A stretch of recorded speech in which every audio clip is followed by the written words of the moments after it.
Hey guys, hope you're having a great day. Today Sal and I are going to share some tips on the Schluter shower system. Sal's going to be talking about when to use the Schluter shower pan versus a mud pan, and I'm going to give you some tips on Schluter KERDI-BOARD and how that makes your shower surround 100% waterproof. Let's dive into Sal's portion right now. Okay, so I'm doing another video with Jeff Patterson of Home Repair Tutor.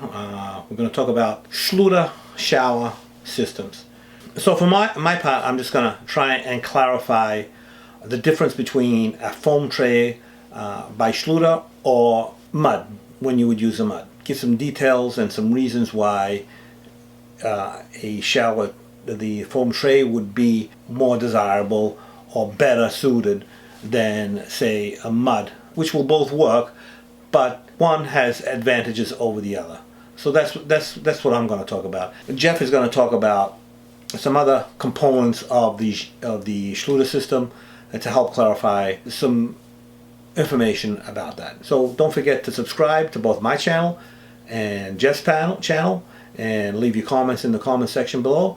And also don't forget to visit my online store dibsmart.com, where we have all kinds of tile related products, especially tools and stuff like that. Thanks. Okay, so Schluter makes a great shower waterproofing system. It's what is known as a seal system, and in my opinion I think it's better than a traditional system with a vinyl liner. So when installing the shower floor for a Schluter system, you got a couple of options. They make shower trays. This is actually a two-part shower tray. This is basically for a tub conversion. You take out a tub and you want to put a stand-up shower. So they make this one for you. Pretend you didn't see that. So this one here is for a tub conversion, I was saying. So you basically take out your tub and then you can put this in as your shower floor, and it's all sloped correctly, and it's got a spot for the drain here where this is the shower, this is the drain, which comes in, has different components in there. I'll talk about that in a moment. With these trays, I'm not going to go into details on how to install it, just when you would use a shower tray as opposed to a mud shower floor. So these are great because, like I said, they're all pre-made, they're pre-sloped, they got a hole for the shower, for the drain. Everything is there for you. It comes with the membrane to make it waterproof, and then other components which Jeff is going to talk about is the KERDI band and the KERDI board or the KERDI membrane. But Jeff's going to talk about that. So the question is, when do you use a shower tray and when do you use mud? So if you don't know how to do mud, then a shower tray is a good option, but it's not always the best option. The reason I say that is because when you use one of these trays, before you put it down, you're going to make sure your subfloor is flat and level and strong enough to support tile. Now, that's often the case, and often it's not the case. You're going to have to make that determination. If it's not flat and it's not level, you're going to need to make it flat and level before you install your tray. The other good thing about these is you can get them in different sizes.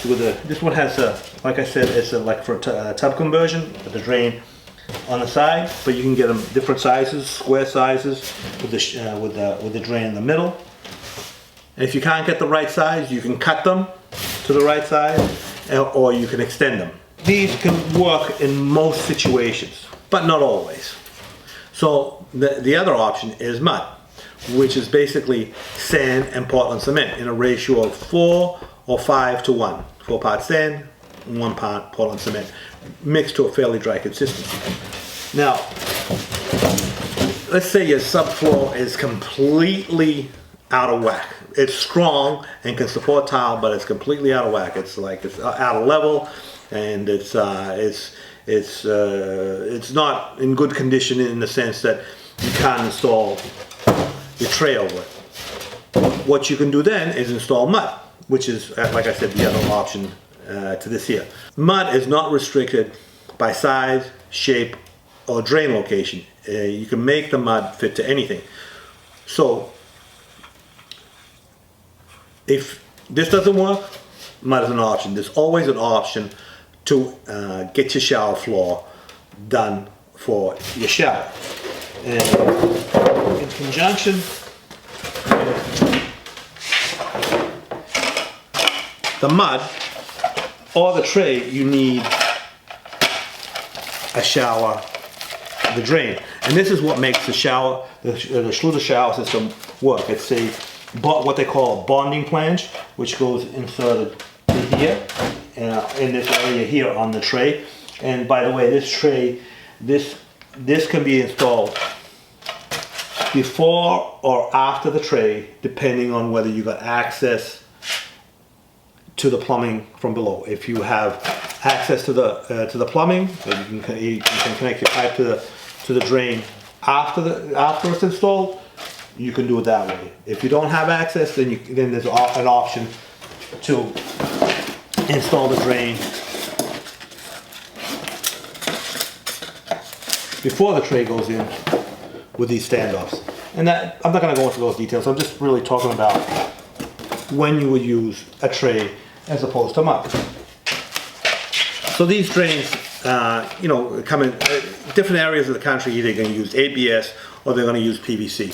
So you have to know which one you want to use. You can't connect an ABS drain, which this is, to a PVC pipe and vice versa.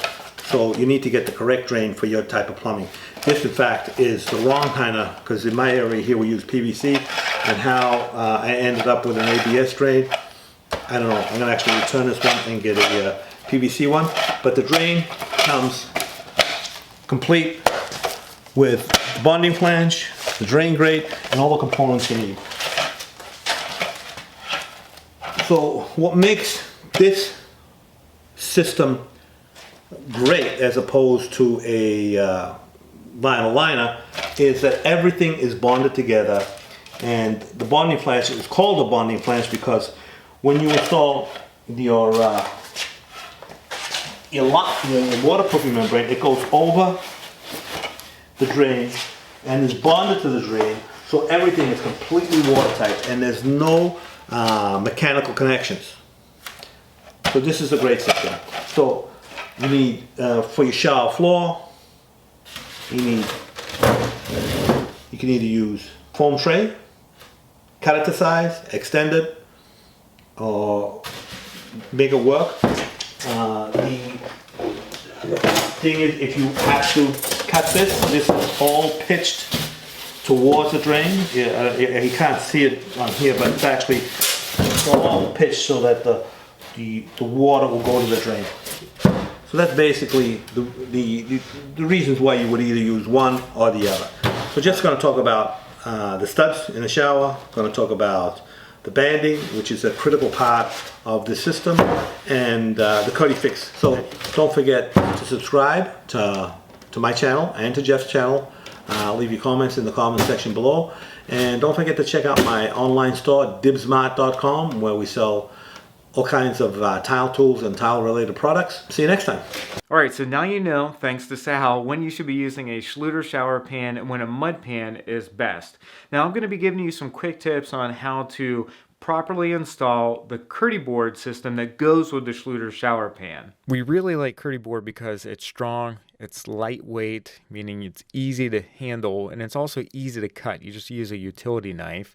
You can also build with it, so whether it's a custom shower niche or a bench like Sal is building here, you can use KERDI-BOARD for both of those things. The other nice attribute of KERDI-BOARD is the fact that it's got foam in it, so there's an R value associated with that. You can apply your Roxol or other insulation to your shower walls, stud walls that is, and then you can put foam board, in this case KERDI-BOARD, over top of it, and you're going to get extra R value. Sal and I wanted to share with you an extra tip here on how to install KERDI-BOARD to uneven stud walls, and that's called wet shimming. So as you can see in this clip, Sal is applying fast setting LHT mortar to the studs. Now LHT stands for large and heavy tile mortar, and you want to use this because it will help you get the stud walls nice and plumb, behind the KERDI board. So you apply the LHT mortar to all the studs, and then you position your KERDI board over top of it. You ensure that the KERDI board is plumb using a level, and then you just tack it in place, not the entire way,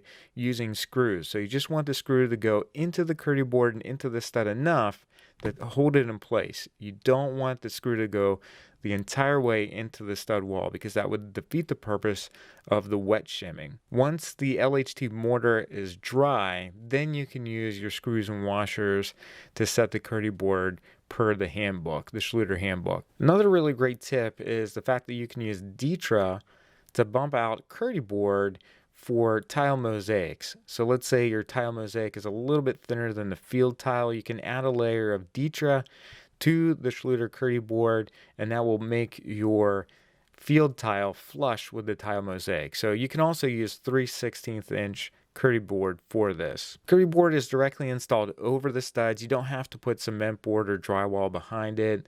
And if you are going to be using blocking, you need to add the blocking to the walls before you set your KERDI board to the studs. Now, studs need to be 16 inches on center for 1/2 inch KERDI board, or 24 inches on center for 3/4 inch KERDI board. You should only be using KERDI board approved screws and washers. The screws must go 3/4 of an inch into the wood stud though, to ensure that the KERDI board is appropriately mounted to the wall. Seams should abut at the studs. You can use screws and washers to fasten both panel edges. That way you can save a little bit of money on the screws and the washers. The maximum on-center spacing for screws and washers is 12 inches. You can see here the boards are installed first, then the shower pan goes in. KERDI board seams should be sealed with KERDI-BAND. They should overlap the seam by 2 inches. You need to use an unmodified thin set or Schluter all set to do this. The 2-inch overlap is needed to ensure appropriate waterproofing, and you want to use either a 1/4 inch by 3/16 inch trowel or a KERDI trowel for the thin set. All the notches should face one direction.